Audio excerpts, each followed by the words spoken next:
简易修理，自己 DIY。那我先自我介绍，我是总知识的郁大乐弟兄。那总知识有6个组这也是今天的题外话有6个组，我是总务组。那不管是教会所有的修缮，跟弟兄姊妹之家你们常碰到的，我常常接到你们在座的各位打电话来，郁弟兄，我们的房间的灯坏掉了，马桶现在不通那一定是找我。那总之是跟弟兄姊妹互动最频繁就是我这个总务组，还有一个资讯组常常有弟兄姊妹们会来问一些关于电脑方面的资讯，它范围也蛮广的。那另外就是有时候你们会来缴费用、缴房租、缴水电就跟文书组的任弟兄姊妹比较有关系。这是总知识室。那总务有点像高雄市政府的1999，你们有没有打电话打1999，马上办中心？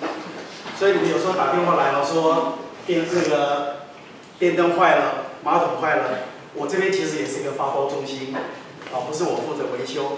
所以今天我等一下是把今天如何认识家电、简易的 DIY 模式一个旁白引言完了以后，跟我配搭的有一个杨敬伟弟兄，他水电方面的专业。那我们看到桌上有绣了很多，今天就要跟弟兄们介绍的大小的东西，等一下也可以让你们来玩一玩、操作。好，那就正式跟各位做个简单的交通。我们通常最多碰到的水电不外乎都是我们的卫浴间，我们的卫浴间没有那么漂亮。卫浴间，还有这个碰到的就是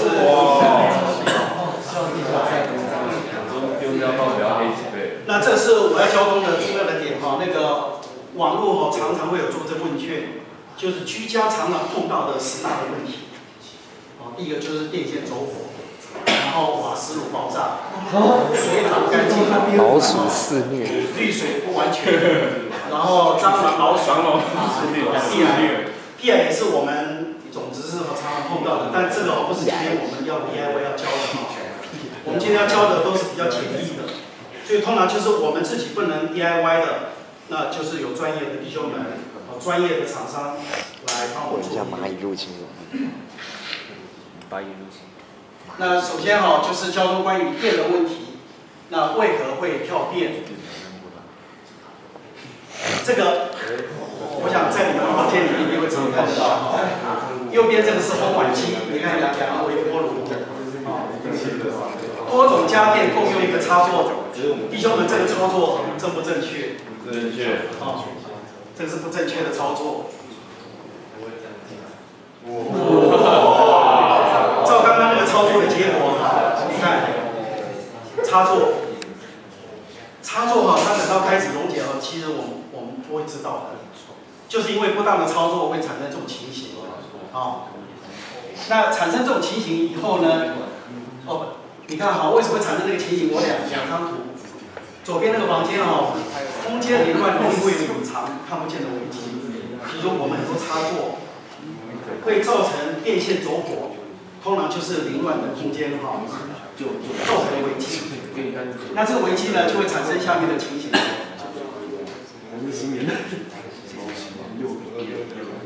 看多种家具插一个插座，然后造成左下角那个电线的插座着火了，然后就引起整个房间着火。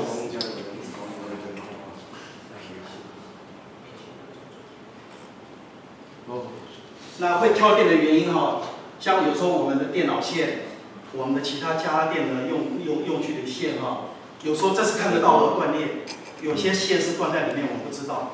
那我们知道电线它都有正电负电，正电负电两不能连在一起，连在一起就会造成一般的我们讲电线走火或者是跳电。那右上角这个都是这个现象，然后一个插座延长线插很多的用那个家电。或者把我们电线混在一起，产生热能这个都是会造成跳电一样跳电会产生这种情形。那在座的有没有被电到过的？你超多都有被电过的经验哈。那我们讲说电哈，自己要 DIY 也要小心。那等一下杨弟兄跟大家交通的时候哈，杨弟兄刚也跟我提，我第一次听到他的经历哈，他也曾经修地下室、蓄水塔哈，那个一个110的电哈，就差点被电死到位，有这样的经验。所以我们不要小看哦，家电110哈，如果说你的穿着不当，你的作业不当哈，即使是小小110的电哈，真的会把我们电死。好，等一下杨弟兄会跟你们交通他的这个经验谈。那跳电通常，我们跳电第一个时间哦，就是我们家通常在进门客厅墙壁哈，会有个电源总开关。没有看到这个电源总开关举手，都知道嘛哈。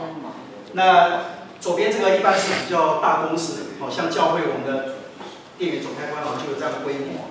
这两个都是一般的家的那个我们家居的电源总开关。那跳电哈，等一下会有一个。这个就是无熔丝开关。我们刚才看到啊，那个电源总开关里面它有很多组，有总开关，有比如说哪一个房间的次要的开关，甚至插座的开关，啊，这个都在线盘里面。啊，这个就是无熔丝的开关。那我们桌上都有这个无熔丝开关，等一下也会让弟兄们你们看一下，然后如果说有线，你们也可以操作怎么样去换线，啊，那个杨弟兄来跟你做指导。那这是插座的介绍哈，这个就是220的插座3个孔。一般我们千万不要用110的家电去插这3个孔的，但是一般的家电2个孔的插座它也不合适插3个孔，一般的安全设计它是有做这个考虑的。这是110跟220插座的区别。这个也是插座。那我这边有秀出一个那个左下角那个是电线的线盒，常常有，特别是姊妹之家都会打电话来说，他们的电话线都是有杂音。那杂音其实不是话机坏掉，那有时候我会跟他们讲说，这个盒子把它拆掉，那接上去，因为这个盒子一打开里面其实已经生锈，那一生锈其实也会造成话机杂音。这个我们要认识这个。这是网络的插座。这个也是刚刚讲的那个，我们讲的插座的。好，现在就是介绍那个关于火哈。瓦斯火焰不稳定跟那个外泄的原因有以下的几种我们看一下。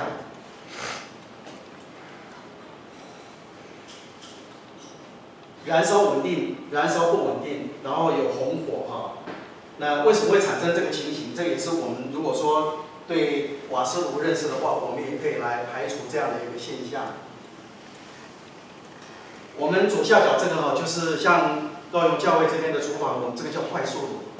一般那个做生意的都是用快速炉，那这个就是家用的瓦斯炉。那我们看到的这个部分就是空气的调节法。这个都调节法，这个调节法如果说你调节不当的话，瓦斯会产生红火。这个我们要对这个有点认识。那瓦斯为什么火会不出来？差不多的情形都是因为它的火焰口有些用久了其实已经锈死了。那如果说还是新的，因为我们有时候煮的时候那个汤结果水冒出来结果淹到那个火焰口，然后就阻塞。这个时候简易的清除一下，它会让火焰就是恢复正常。那如果说我们在煮菜发现那个火没有出来，瓦斯已经外泄怎么办呢？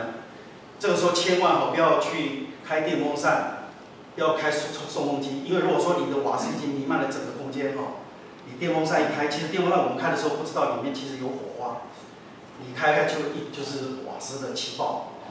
所以第一个时间先把瓦斯桶，如果说是瓦斯桶就是扭那个开关，天然瓦斯呢它有一个那个阀把它关掉，然后把窗子开，自然让那个瓦斯宣泄出去。哦，这是我们要知道的这个情形。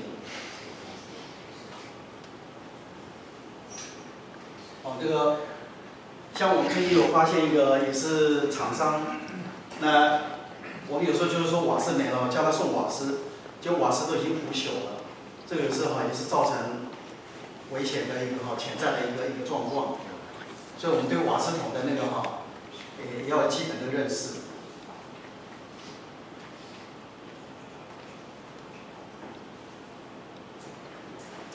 那这是常常也是要教导我们就是家里有装热水器千万不要在那个密闭的空间。我们常常经由媒体知道说，那个瓦斯的热水器装在密闭的空间，比如我们冬天在洗澡，洗了一半会产生一氧化碳，就人昏眩在里面，然后就死在里面也不知道。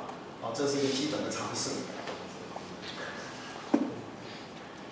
好，那这也是弟兄姊妹常常打电话来说，水龙头那个漏水了，那怎么办像我们看到的左下角，其实这种水龙头它是最简单的水龙头。那现在这种水龙头不多，这种水龙头其实可以简易的换这个软木垫，橡胶垫。这个只要把它扭开然后黑色这个橡胶垫，这个现在一搞要是2块3块的就把它换掉，因为它用久了以后它会薄了，然后硬化。所以自来水的水龙头为什么漏水？你如果说你们家的水龙头是属于这种的，那有一个橡胶的皮法换掉就 OK 了这也是我们等一下会秀这种水龙头。就是那个橡皮垫，黑色的橡皮。